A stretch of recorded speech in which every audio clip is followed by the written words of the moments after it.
merupakan elemen semula jadi yang wujud di permukaan bumi. 70% daripada permukaan bumi diliputi dengan air. Bagaimanakah bumi memastikan kuantiti air sentiasa berkekalan di permukaan bumi? Baiklah, kuantiti air sentiasa berkekalan disebabkan berlakunya proses kitaran air semula jadi melalui pembentukan awan dan hujan. Murid-murid, seperti biasa, kamu akan belajar bersama Cikgu Fauzia, Sains tahun 5. Hari ini, Cikgu akan mengajar kamu tajuk jirim bahagian 3 ataupun part 3. Subtopiknya ialah pembentukan awan dan hujan. Topik kita pada hari ini membolehkan kita menghubungkan perubahan keadaan jirim air dengan pembentukan awan dan hujan. Jom kita lihat proses kitaran air semula jadi yang berlaku di bumi. Haba dari matahari menyebabkan proses penyejatan berlaku. Air tersejat dari permukaan bumi seperti tanah, lautan, sungai dan tasik menjadi wap air. Wap air yang terkumpul dan menyejuk akan terkondensasi menjadi titisan air yang halus dan membentuk awan. Ketika awan naik lebih tinggi di langit, udara yang sejuk menyebabkan titisan air bergabung menjadi lebih besar dan berat yang kemudiannya turun kembali ke permukaan bumi sebagai hujan. Air hujan diserap ke bumi dan akan mengalir semula ke dalam tasik, sungai dan lautan. Proses ini berulang dan dikenali sebagai kitaran air semula jadi. Kitaran air semula jadi melibatkan proses penyejatan dan proses kondensasi. Semasa proses penyejatan, keadaan jirim akan berubah dari cecair kepada gas. Manakala, semasa proses kondensasi pula, keadaan jirim akan berubah dari gas kepada cecair. Proses penyejatan dan proses kondensasi sangat penting untuk memastikan kitaran air terus berlaku. Kitaran air semula jadi akan memberi kesan kepada hidupan.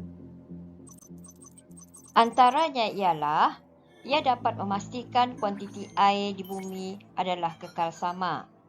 Selain daripada itu, ia dapat menyediakan air tawar yang berterusan kepada benda hidup.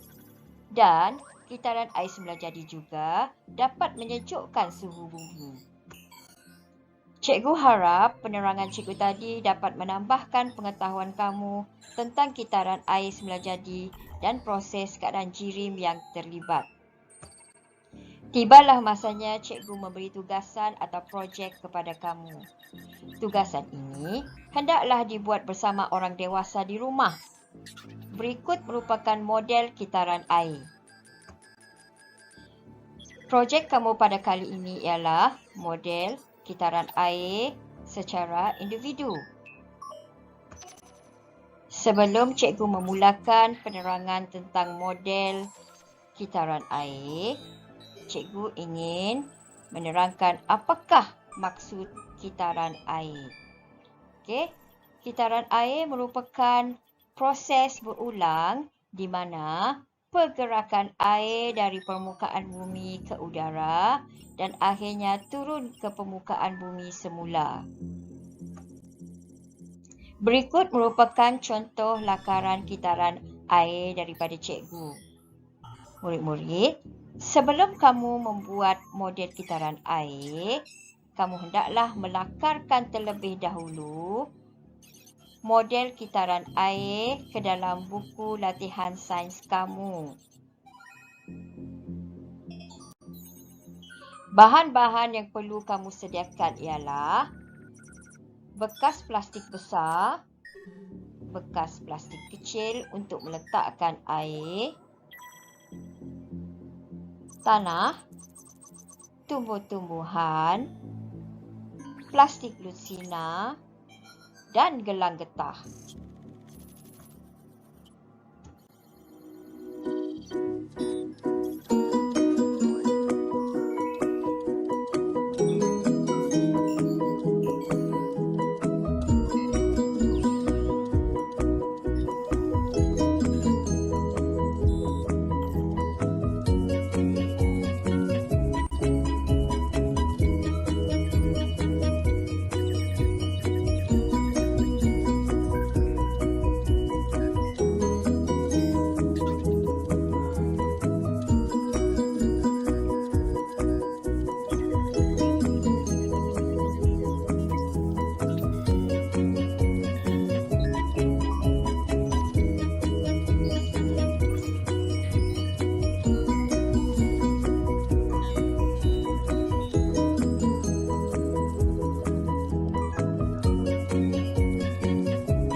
Murid-murid, berikut merupakan model kita air yang telah siap dibuat.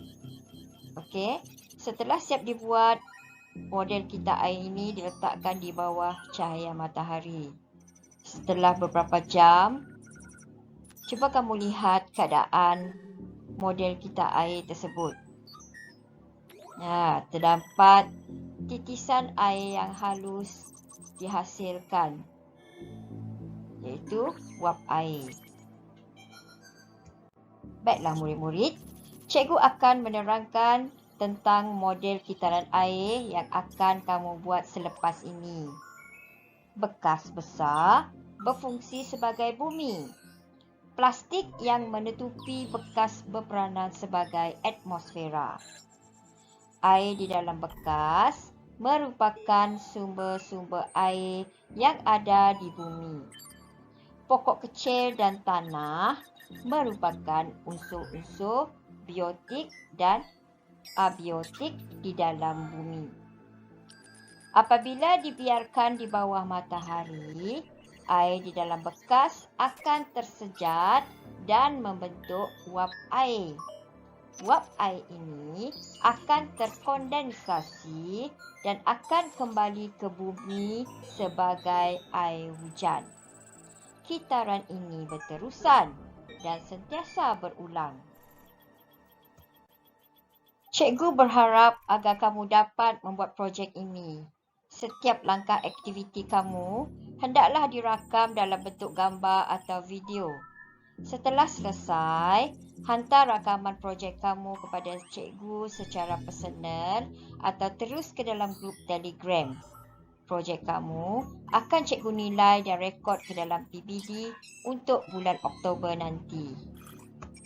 Sekian saja daripada cikgu. Terima kasih kerana sudi menonton video ini. Assalamualaikum dan terima kasih semua.